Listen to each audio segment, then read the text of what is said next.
안녕하세요. 저는 이번 역사 특강을 진행할 역사 전문 강사 김정희라고 합니다. 이번에 홍은 청소년 문화의 집에서 강연 요청을 받고 어떻게 하면 재미있고 유익한 시간을 만들 수 있을까 고민해 보았는데요. 기왕이면 우리 서대문구 내에 역사 유적지와 연결지어서 이렇게 알려드릴 수 있으면 좋겠다라는 생각을 했습니다. 그러려면 먼저 서대문구의 대표 역사 유적지를 먼저 알아보아야겠죠. 서대문구의 대표 역사 유적지 어디가 먼저 떠오르시나요? 네, 독립공원. 이 독립문이 있는 독립공원과 서대문 형무소 많이들 가보셨죠? 서대문구 내에는 다른 역사 유적지도 많습니다만 항일 독립 역사와 관련된 독립공원과 서대문 형무소 역사관이 서대문구의 대표 유적지라 할 수 있습니다. 특히 서대문 형무소 역사관은 일제가 독립운동 지사들을 가두고 잔혹한 고문을 행했던 곳입니다. 우리나라가 일제로부터 독립해 대한민국 이라는 나라를 건국하고 2020년 오늘에 이르기까지 많은 독립운동 지사들의 노고가 있었는데요. 그 중에서도 특히 한 분의 일생을 알아볼까 합니다. 오늘 제가 여러분들과 함께 알아볼 인물은 대한민국사에서 중요한 인물 중에 한 분이신 바로 백범 김구 선생님입니다. 왜 다른 분들도 많은데 이 백범 김구에 대해서 이야기를 하려고 하냐면 그분의 인생 자체가 바로 우리나라의 근대사이시기 때문입니다. 네. 백범 김구 선생은 1876년에 태어나셨어요. 1876년. 여기 보시면 고종 13년이라고 되어 있잖아요. 네. 백범 김구 선생이 태어난 해는 고종이 왕이 된 지 13년째가 되던 해입니다. 그 1876년에 강화도 조약을 맺었는데요. 강화도 조약은 다들 너무 잘 아실 거예요. 우리 조선이 일본과 강제로 일본에 의해서 강요로 맺은 조약입니다. 1876년 강화도 조약은 최초의 근대적 조약이었고 불평등 조약이었습니다. 일본에 의해서 강제로 나라의 문을 열고 일본을 비롯한 서양 열강의 간섭과 침입을 받기 시작했기 때문이에요. 김구 선생은 이렇게 우리나라의 근대사가 시작될 무렵에 태어나신 거예요. 이런 김구 선생님에 대해서 조금 더 자세히 알고자 한다면 백범 김구 기념관에 가보시면 여러 가지 자세한 설명과 그리고 관련 안내물들이 있는데요. 지금 화면에 띄운 이 인형으로 만든 미니어처들은 그 백범 김구 기념관에 전시되어 있는 조형물들이에요. 그래서 그의 어린 시절에 대해서 굉장히 이렇게 재미있게 전시를 해놓았거든요. 백범 김구 선생은 1876년 황해도 해주에서 가난한 농부의 아들로 태어났어요. 어머니 뱃속에서 이제 나와야 될 날짜가 되었는데도 아이가 나오지가 않는 거예요. 그래서 요 화면 보시면 지붕 위에 여기 올라가 계신 요 아저씨 보이시죠? 네. 이분은 김구 선생님의 아버지셨어요. 아버지 김순영 선생께서 아이가 하도 안 나오니까 동네 어른들이 지붕 위에 올라가서 소 흉내를 내면 아이가 나온다고 해서 저렇게 올라가셔서 소 흉내를 내신 거예요. 그 아버지가 그렇게 소 흉내를 내자 김구 선생님이 태어났다고 합니다. 이렇게 이제 태어났을 때 김구 선생님의 이름은 창암이었어요. 창암이는 보통 다른 평범한 남자 아이들처럼 아주 개구장이였습니다. 어렸을 때 여러 가지 말썽을 많이 부린 거죠. 어머니가 뭐 옷감을 만들기 위한 여러 가지 염색약들을 가지고 일부러 시냇물에 가서 물가에다 막 퍼뜨리기도 하고요. 그리고 떡 사 먹고 싶어서 집에 있는 돈을 가져다가 몰래 떡을 사 먹기도 하고, 여기 엿장수 보이시죠? 엿장수한테 엿을 사 먹기 위해서 멀쩡한 숟가락을 부러뜨려서 엿을 바꿔 먹기도 하고 개구쟁이 시절을 보냈다고 합니다. 이랬던 김구 선생님도 이제 어느 정도 나이가 드셔서 글 공부를 하기로 마음을 먹습니다. 여기 이거는 이제 관련 책인데 김구 선생님에 관한 책이 굉장히 많거든요.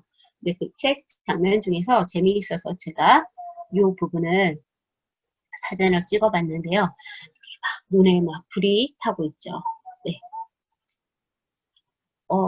이 김구 선생님의 집안은 원래 양반이었다라고 합니다. 양반이었었는데 조선시대 이제 영모 사건에 연루되어서 상민이 되어버렸거든요. 그래서 이제 상민 출신으로 살아갈 수밖에 없었는데 하루는 집안의 한 할아버지가 양반들이 쓰는 갓을 쓰고 마을에 나갔다가 이웃 양반들한테 갓도 빼앗기고 그리고 엄청난 괴롭힘을 당하신 거예요. 그 이야기를 듣고 어린 창암이 내가 과거 시험에 합격해서 내가 양반이 되어야겠다. 그러면은 이런 수모를 더 이상 우리 집에서 당하지 않을 텐데 해가지고 그때부터 마음을 먹고 공부를 하기 시작한 거예요. 그래서 17살이 되던 해에 과거 시험을 보러 갔는데요. 막상 이 과거 시험장에서 저희 사람들이 막 쑥덕거리는 모습이 보이시죠? 네. 돈을 주고 어떤 관직을 사거나 혹은 시험을 대신 봐줄 사람을 구한다든지 이런 식으로 비리가 많다라는 걸 알게 되었어요. 그래서 너무 실망한 이 어린 김구 창암이가 그냥 난 양반 안 할래 하면서 돌아옵니다. 집으로 돌아옵니다.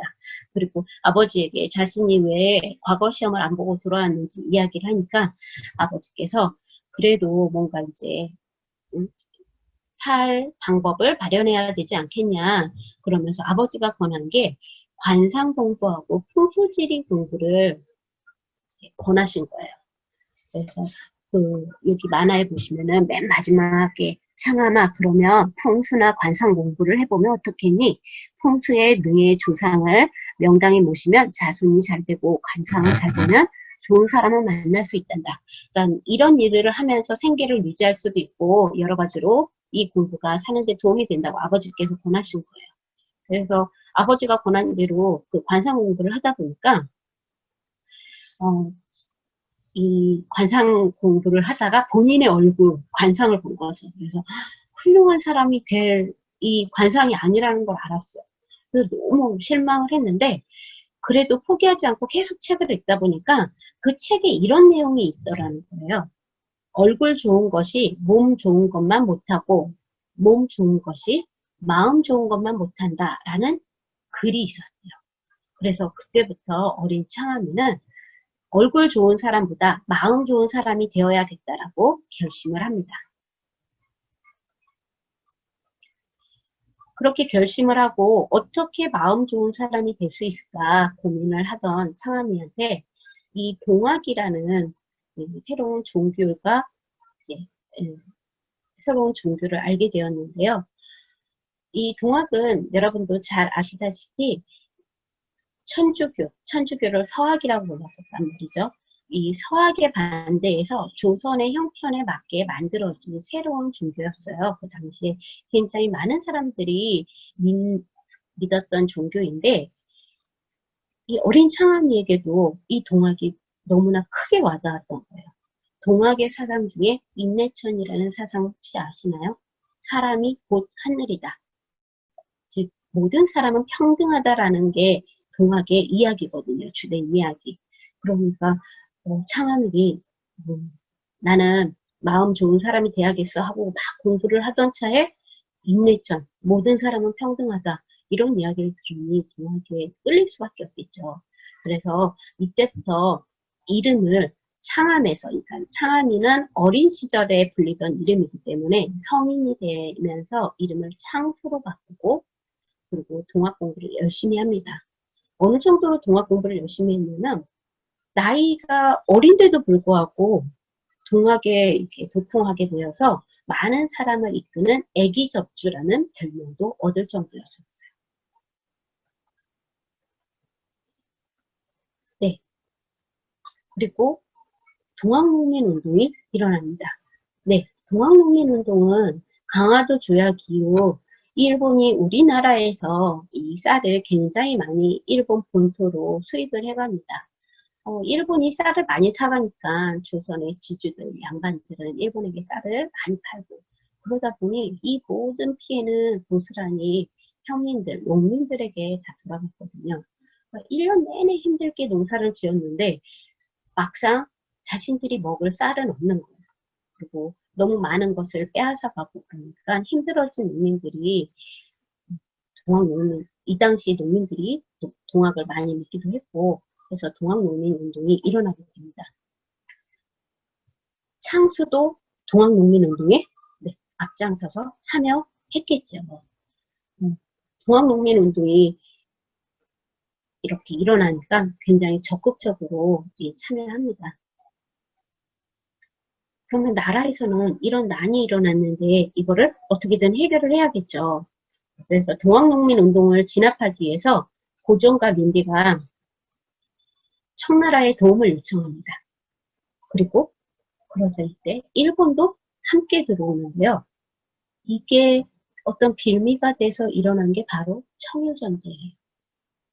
국내 문제를 어떤 외세의 힘을 빌려서 해결하려고 하는 것도 문제지만 조선에서 싸우는 청과 일본도 어이가 없죠. 어쨌거나 이렇게 청일전쟁이 일어났는데 다들 사실 대륙, 큰 나라인 청나라가 이길 거라고 생각을 했는데 일본이 청을 이겨버립니다. 그래서 중국 중심의 동아시아의 질서를 바꿔버리죠.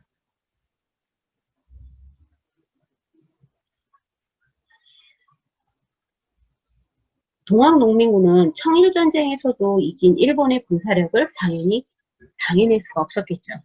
그래서 결국 동학농민운동은 실패로 끝났고 농민군을 이끌었던 녹두장군 전봉준도 이 오금치 전투를 마지막으로 해서 일본군에게 잡혀가 죽임을 당합니다.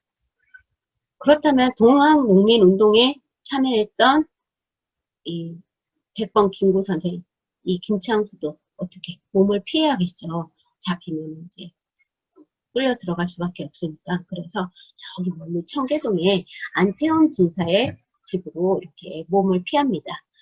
이때 안태원 진사가 바로 누구냐면 안중근 의사의 아버지예요. 당시 그곳에서 몸을 피하면서 여러 가지 이제 기회를 엿보고 있었던 중에 청일전쟁에서 승리한 일본이 사사건건 자신들이 어떤 일을 할 때 방해가 되는 민비를 죽이는 사건을 시해하는 사건을 벌입니다. 바로 을미사변이죠. 명성황후 시해 사건으로 많이 알고 있는 을미사변이 그 해에 일어납니다. 그리고 이어서 바로 을미개혁이라고 해서 단발령도 실시합니다.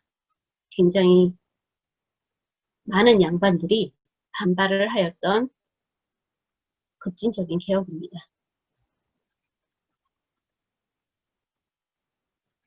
명성황후가 일본군에 의해서 죽임을 당하고 난 다음에 그 즈음에 이제 집으로 이 치아포 근처에서 이제 거처를 옮긴 김창수가 그곳에서 지내다가 대동강 부근이었거든요. 치아포가 있는 곳이. 그러다가 그 강변의 주막에서 스치다라는 일본인이 어떤 일본식 칼을 차고 이렇게 말투도 굉장히 어눌하게 쓰는 사람을 발견한 거예요. 그래서 이 사람은 외놈이구나. 그리고 우리의 국모를 죽인 원수구나. 이 생각에 바로 이 백범 김구 선생이 이 일본군을 외놈을 죽이죠. 그리고 사람들에게 말을 하고 떠납니다. 그냥 이렇게 사람 죽이고 나서 바로 그 자리를 떠나는 게 아니라 나는 공모의 원수를 받기 위해서 외놈을 죽였다. 나의 이름은 해주 백운방에 사는 김창수라는 사람이다. 라고 이야기를 합니다. 당연히 어떻게 되었을까요? 네, 경찰이 잡으러 오겠죠. 그래서 한 3개월 후에 김창수는 체포됩니다. 그리고 재판을 받는데 외국인이잖아요. 일본인이. 그래서 이제 사형을 당하게 되는데 이때 김창수를 살린 게 바로 이 전하 덕분이었어요. 당시 조선은 근대화 정책을 펼치기 위해서 여러 가지 서양의 신문물을 많이 들여왔는데 그때 들여왔던 것 중에 하나가 바로 전하예요. 초등학교 교과서에서 덕률풍이라고 불리웠던 전하에 대해서 배우신 기억들이 나실 거예요. 그래서 전하가 요 즈음에 들어왔고요. 사실은 백범 김구 선생이 사형당하기 며칠 전에 고종이 이 백번 긴구의 사용을 중지하라는 명령을 이 전하로 하게 됩니다. 사실 이 긴구가 공모의 원수를 갚기 위해서 외놈을 죽였다라는 소식이 막 주변에 퍼지면서 고종에게 상소를 올린 사람들이 굉장히 많았거든요.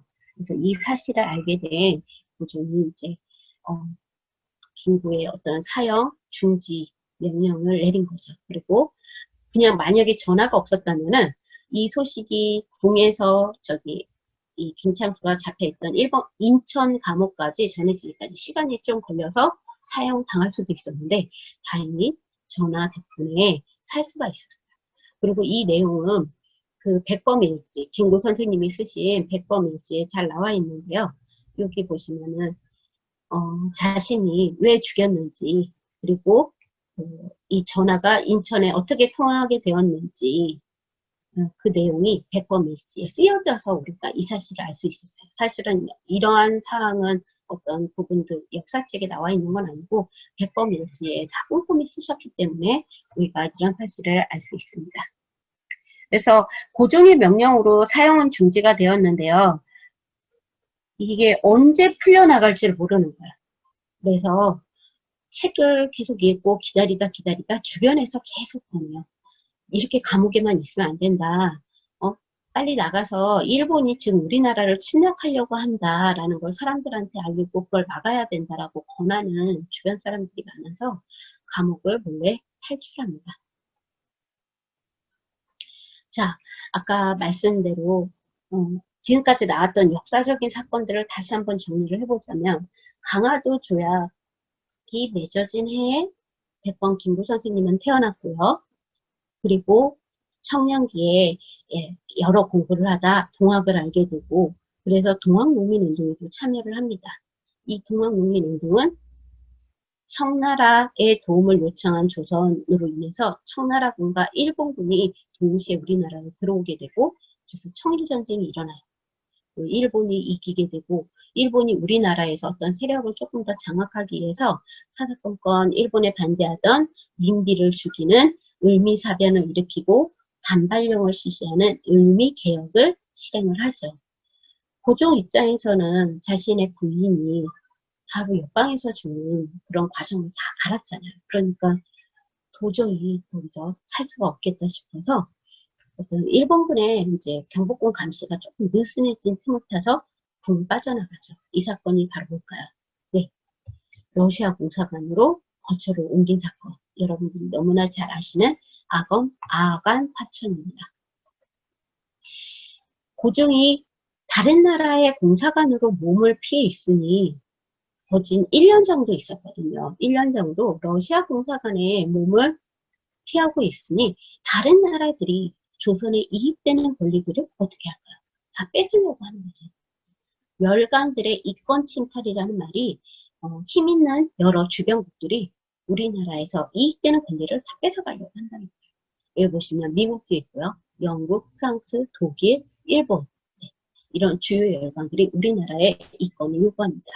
그래서 뺏어간 게 보면은 산에 있는 나무들을 함부로 베어갈 수 있는 산림령 그리고 산, 네, 이제 어떤 지하 자원들을 캐갈 수 있는 광업령 그리고 바다에서 물, 고기들 그런 생선들을 마음대로 포획할 수 있는 어업령 등 이런 여러 가지 이익되는 권리들을 뺏어갑니다.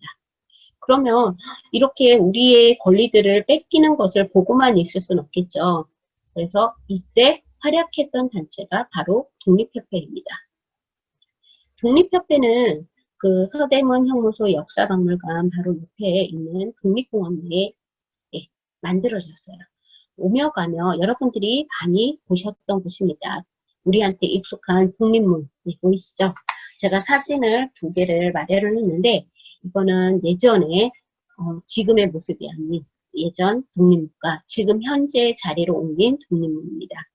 이 독립문은 독립협회에서 세운 거죠. 주변국으로부터 간섭받지 않고 자주적인 나라를 만들겠다는 의지로 독립협회에서 세운 거예요. 백성들의 성금을 모아서 만들어졌고요. 사실 이 독립문 앞에 잘 보시면은 기둥이 돌기둥 두 개가 이렇게 나란히 세워져 있는 걸 보실 수 있어요. 네.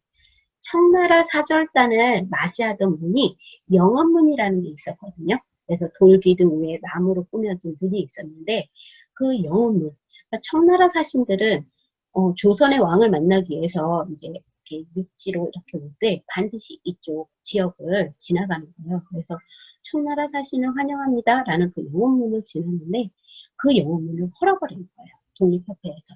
그리고 독립문을 세웠죠.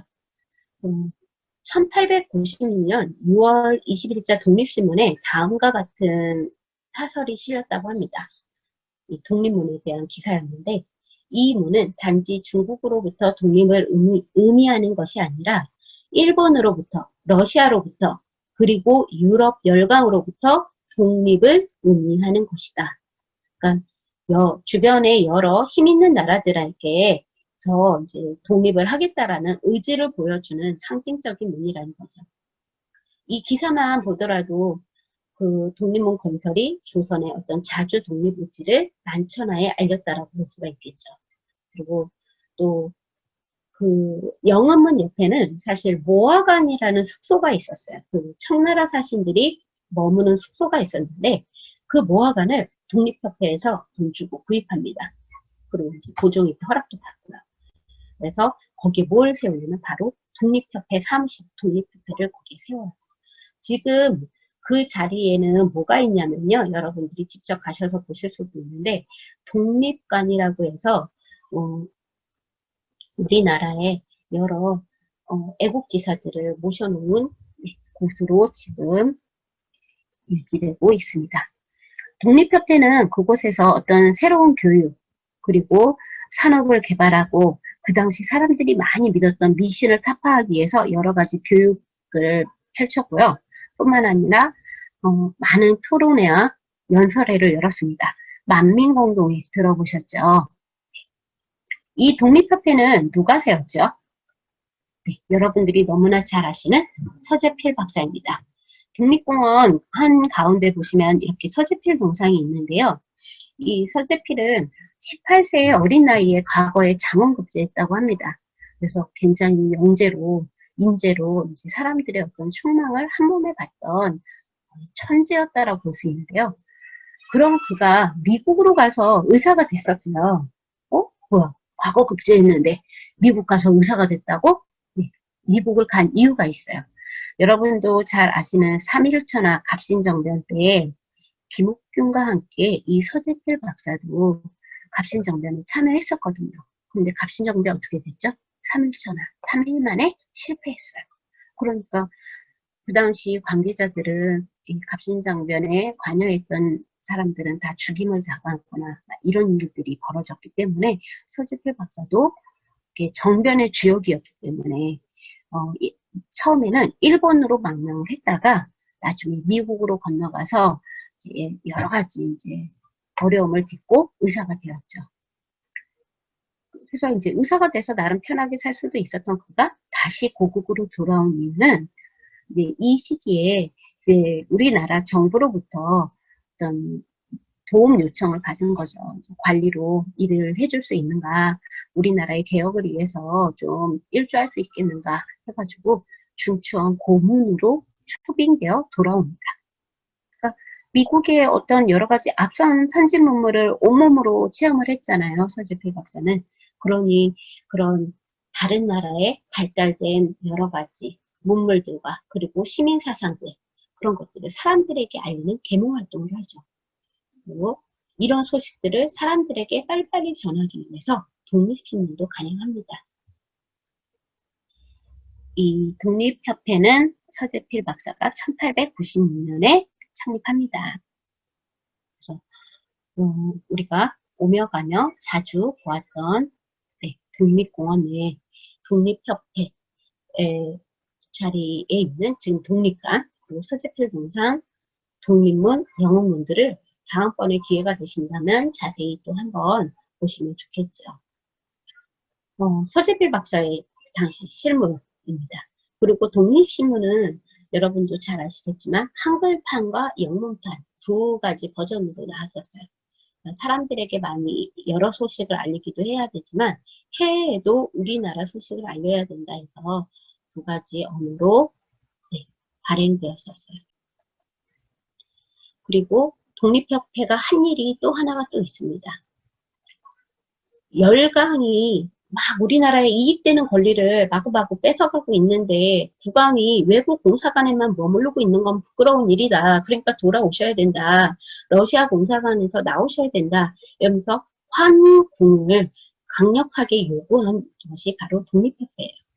그래서 고종 황제가 이때 나라 이름을 대한제국으로 바꾸고 자신은 왕이 아닌 황제로 그리고 강력한 자주 독립국가를 만들겠다라는 의지를 보이면서 대한제국을 선포합니다. 이게 1897년에 일어난 일이에요. 그리고 여러 가지 근대 정책을 펼치죠. 서구의 문물을 받아들여 근대 교육도 실시하고요. 우리나라에 아시아에서 최초로 전차가 다니게끔 도로 정비도 한양 내에 도로 정비도 하고 전차도 다니게 하고 여러 교육 관련 학교도 많이 세웁니다. 나라에서 운영하는 관영 학교도 세우고요. 그리고 선교사들이 이제 학생들을 가르치게 했을 때 허락도 해주죠. 그래서 물론 그 전부터 물론 딱 이 대한제국을 수립하고 나서 바로 뭐 학교를 세우고 이런 게 아니라 그 전부터 계속 꾸준히 추진해 왔던 개혁들을 좀 더 적극적으로 추진하게 이릅니다. 고종이 이렇게 열심히 노력했음에도 불구하고 일본은 1904년에 러시아하고 전쟁을 벌여서 승리합니다. 일본이 러시아하고 전쟁을 벌인 여러 가지 이유 중에요. 조선에서의 일본 지배권을 좀 더 공고히 하기 위한 그런 여러 가지 과정 중에 하나였다라고 보시면 돼요. 청일 전쟁에서 청나라는 이겼죠. 그리고 영국과는 어떤 동맹 조약을 통해서 조선의 식민지를 하는 것을 암묵적으로 인정을 받습니다. 당시 영국은 상대적으로 러시아의 세력이 커지는 것을 견제하고 있었기 때문에 일본이 이런 정책을 펼치는 것을 적극적으로 꺼내 하고 있었고요. 또 이 러일 전쟁을 벌이기 전에 미국과도 밀약을 통해서 일본은 조선을, 미국은 필리핀을 식민지화하는 것을 서로 자기들끼리 몰래 조약을 맺기도 합니다. 그러다 보니 이제 러시아만 해결하면 조선을 일본의 식민지로 삼는 거에 방해되는 세력이 없는 거예요. 그래서 1904년에 러일 전쟁이 일어나는데 이 러일 전쟁이 어디서 일어나느냐? 바로 우리의 바다, 동해 바다 쪽에서 일어나는 거예요.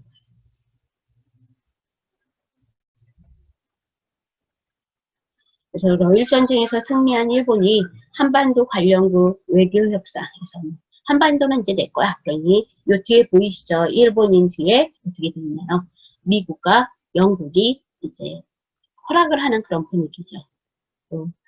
러시아는 처음에 한반도 건들지 마 이랬다가 결국에 전쟁으로 이어지고 결국은 일본에 패배하게 되면서 일본이 조선을 식민지하는 거에 대해 러시아가 말을 할 말이 없게 만들어 버리죠. 그러니까 조선 내에서의 세력을 약화시켜 버립니다. 러시아의 영향력을.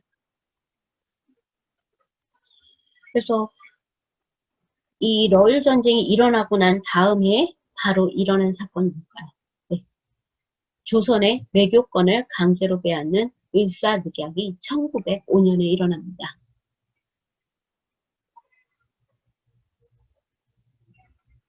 을사늑약은 이 만화가 너무 잘 표현하고 있죠. 네, 고종 황제의 입을 막고 있어요. 입을 막고 있다라는 거는 예, 어떤 발언권이 없다라는 거죠. 다른 국제사회에서 우리는 이제 우리의 말을 일본이 대변해 줄 거라는 거죠.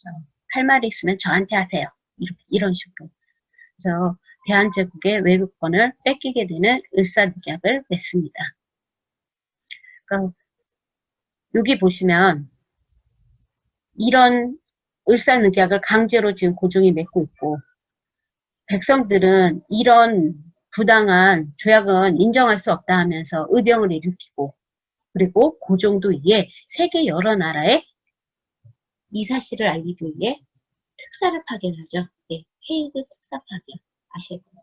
이준, 이상설, 이준. 이 세 사람을 네덜란드 만국 평화회의에 보내지만 결국 어떻게 되죠? 실패하게 되죠. 실패하고 이것을 빌미로 고종은 일본에 의해서 황제 자리에서 강제로 퇴위당합니다. 그러면서 일본이 뭐라 그러냐면 이제 고종 대신에 순종을 왕위로 올리고 너희 이제 황제 없잖아. 그러니 군대 필요 없지? 하면서 군대를 해산시키는 정의 침수약을 냈습니다. 여기 보시면은 많은 사람들이 지금 한반도를 떠나고 있어요. 네. 국내에서 어떤 이런 일본과 대항하기는 좀 여러 가지 상황이 쉽지 않기 때문에 해외로 나가서 일본을 상대하기 위해서 독립운동을 벌이기 위해서 나가는 모습입니다. 고종이 황제 자리에서 퇴위당한 이후 여러 가지 이제 우리 국민들이 여러 가지 활동들을 합니다. 우리가 이렇게 일본에게 당하는 이유는 우리가 일본에게 빚을 너무 많이 졌기 때문이야. 그래서 국채 보상 운동도 일어나고요. 또 을사늑약을 맺은 저 5명의 그 을사오적단을 다 암살하겠다면서 을사오적단이 활약을 하기도 합니다. 여러분도 잘 아시다시피 안중근이 이토 히로부미를 저격하는 사건도 이 이후에 일어나죠. 이렇게 열심히 우리 국민들이 노력을 했지만 어떻게 되었나요? 1910년 8월 29일 날 한일 강제 병합 조약을 맺습니다. 나라의 수치다, 경술련에 일어난 나라의 수치다에서 경술국치라고도 불리는데요. 우리나라의 국권을 빼앗긴 거죠. 고종 황제는 여기에 도장을 찍지 않았지만 이제 일본이 문서를 조작을 한 거죠. 그래서 한일 강제 병합 조약으로 우리는 이 1910년 이후부터 일본의 식민지가 되었습니다.